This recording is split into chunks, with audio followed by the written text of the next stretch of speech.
वाली बत्ती और पोस्ट के साथ नशे में फुल टुन सरकारी वकील ने गाड़ी कैफे में घुसा दी। मजीद पुलिस अफसरान और कैफे मालिकान के साथ बदमाशी और बदतमीजी करता रहा।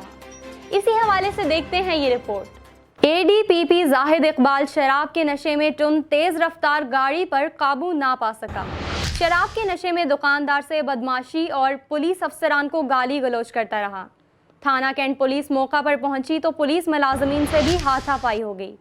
पुलिस मुलाजमीन ने नशे में धुत सरकारी वकील को हवालात की सैर करवा दी। शराबी सरकारी वकील गाड़ी कैफे में घुसाने के बाद दुकानदार के पांव पकड़ता रहा। यूनिवर्सिटी रोड पर शहरी अपनी गाड़ियां मोटरसाइकिल रोककर शराबी वकील का तमाशा देखते रहे और वीडियोस भी बनाते रहे। थाना कैंट पुलिस ने शराबी वकील को मेडिकल के लिए अस्पताल मुंतकिल कर दिया। कैफे में गाड़ी घुसाने पर लाखों रुपए का नुकसान कर दिया और नशा उतरने पर पुलिस मुलाजमीन की मिन्नत समाजत करने लगा। पुलिस ने कैफे मालिकान की रजामंदी के बाद सरकारी वकील को रिहा कर दिया।